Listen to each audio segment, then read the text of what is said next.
the Disco will be in a class of its own when it goes on sale at the end of November. And of course, for the few off-road buyers who actually take their vehicles off-road, nothing does it better than a Land Rover. Right, so just a quick one. We weren't planning on doing a video today, but we've got something a little bit special in for a remap. So this here is actually a pre-production D2. It's an ex-press fleet car, and it is officially the oldest D2 that is in private hands, and with us for a stage one. It's got very, very interesting backstory. So what I'm going to hopefully do is see if I can rope Julian, the owner, into coming in and telling us a little bit more about the vehicle, what he's done with it, a bit about the history, what it's done in the past, maybe a bit of interest for you. So let me see if I can collar him, and we'll be right back.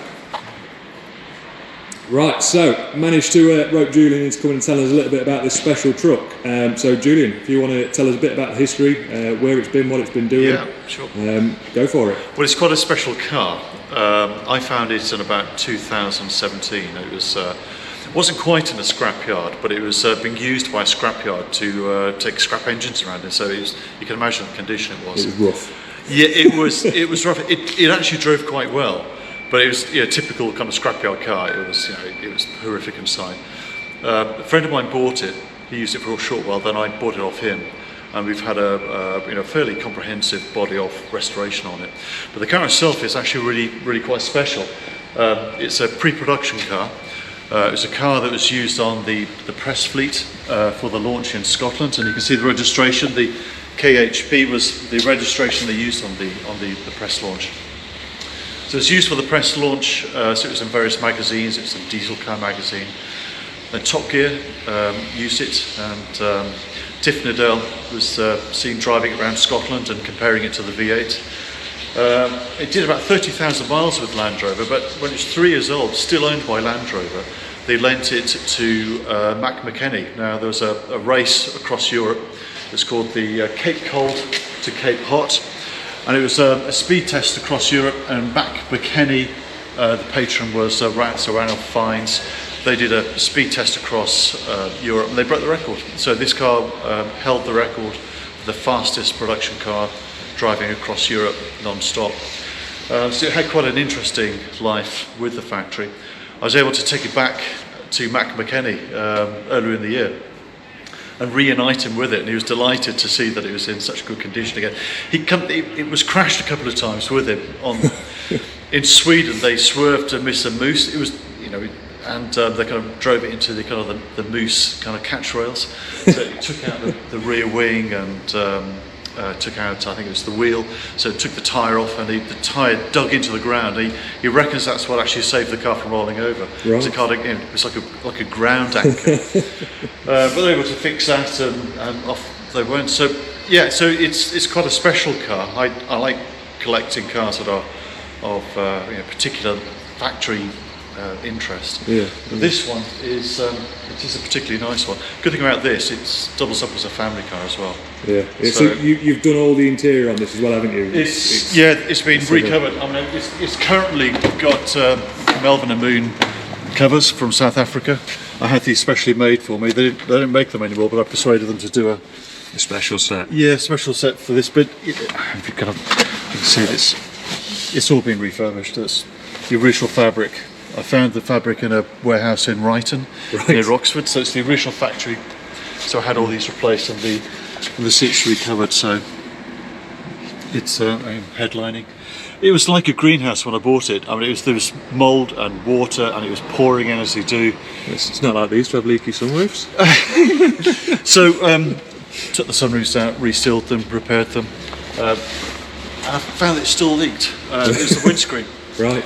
So resealed the windscreen, and now it's dry. It's amazing. So obviously you now own the vehicle, and you do a lot of trips Scotland way on? We do, yeah. So I love to have a car, restore it, and then do a road trip. Yeah. And the last 3 or 4 years we've been going to the Scottish Isles, so the Highlands, but we like to go to Orkney, the Outer Hebrides. Yeah. So I'm here today because this is great. Typical of a TD5 Discovery though, low down, they're a little bit gutless. Yeah. So, although I never drive this over 65 miles an hour, even on the motorway, it's the low down pulling. So I like a little bit more, less gear changing.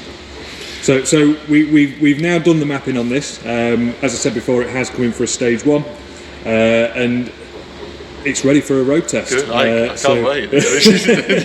So what I'm going to do, I'll bring you guys along. I'll jump in with Julian. We'll go for a road test, and we'll get his first opinion. Fingers crossed, it's a good one. I'm looking forward to that smile. Right, we're here. Road test. Reaction time. I'm ready. I'm ready. I'm ready. Let's see if we've managed it. Let's go for it. I mean, it is instantly noticeable. Yeah. When I telephone, I can't remember who I spoke to, and he said, "You'll go away with a smile on your face." That'll be one of those smiles I've got on my face. It was always good, it's a standard car. It was great, but this has just revolutionised it. Like here, for example, 4th gear, upper hill, low revs. Before I'll be looking for 3rd. It'd be just bogging down.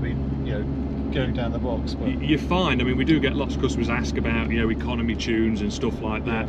And the biggest difference, even with the stage 1, yes, we're generating more power, we're generating more torque, but going back to sort of that hill there, because it's not working as hard, actually you do tend to see a slight increase in economy. Obviously there's too many variables to give figures and stuff like that, but so yes, we've gained loads of power and we've done what you wanted it to do. Yeah. You should see actually better fuel economy. I mean, it's always well. useful. I say we take our cars to the Scottish Highlands and the Outer Hebrides each year, and those long gradients. Oh, it's attractive. Yeah, those long gradients. It's just around there. Yeah. Just those long gradients. Just to have that extra power. I say I never drive this more than 65 miles an hour. It's just that's not the way I drive. But see that before it would have been bogging down. Yeah, that really is quite a transformation. It's crazy to think that they just didn't come out of factory like this, isn't it? Why is that? I don't know. I've heard all sorts. The one standard basic tune for every market. I mean, was it really? See, that's brilliant. That's fabulous. Certainly with the Defenders, obviously they were never designed as a road going vehicle, let's say. They were a workhorse, right to the left here.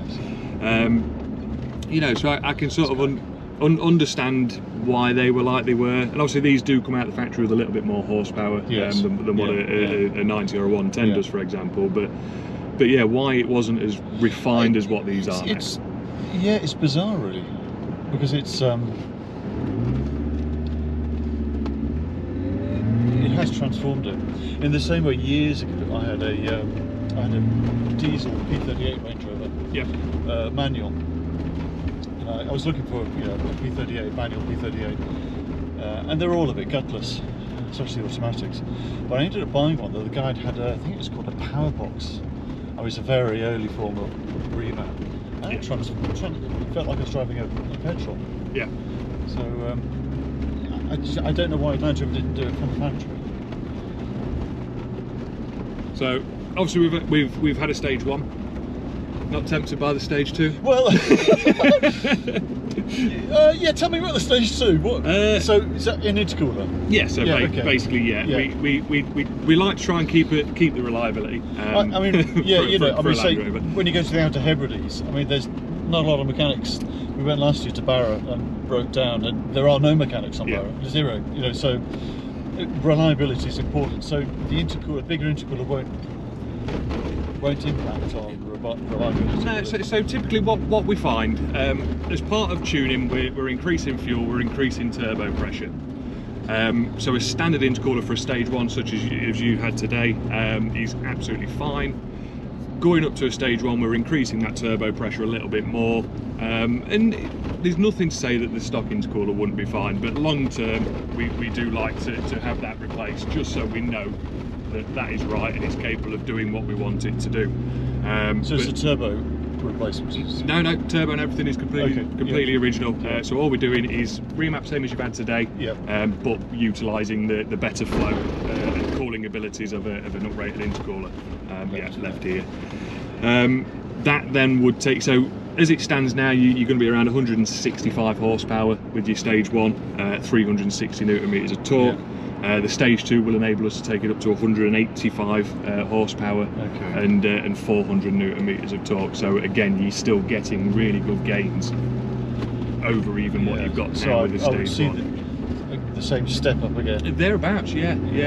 It's quite common for customers to have a stage 1 and then come back within a very short time for a stage 2. I can see that. And this is why we say certainly, you know, at head office, what we tend to do with customers is, if they had a stage 1, and they do tend to and ah quite a bit about a stage 2. I'm not doing a lot of them. If you buy the intercooler from us, we'll do the map tweak up to a stage 2 free of charge. That's within the first 6 months.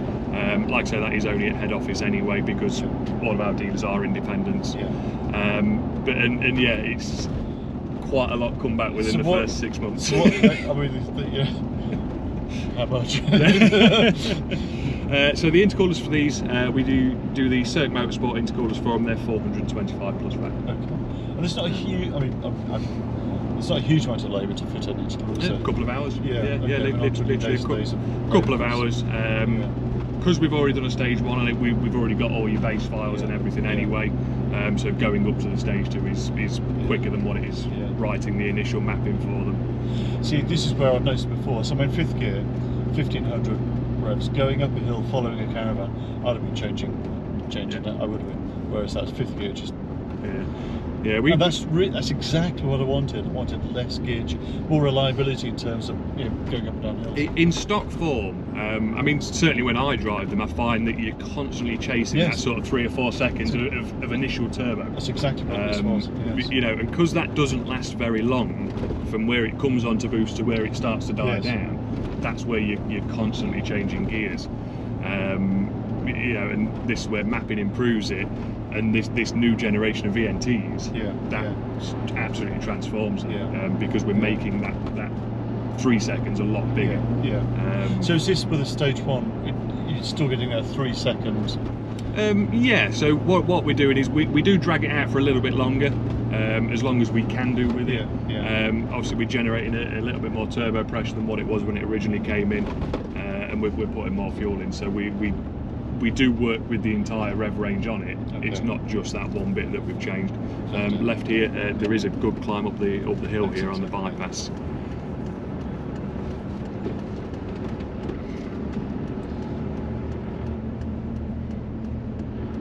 So I'll keep it in 3rd now.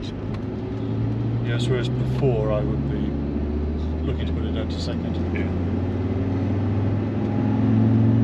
And it's not smoking at all.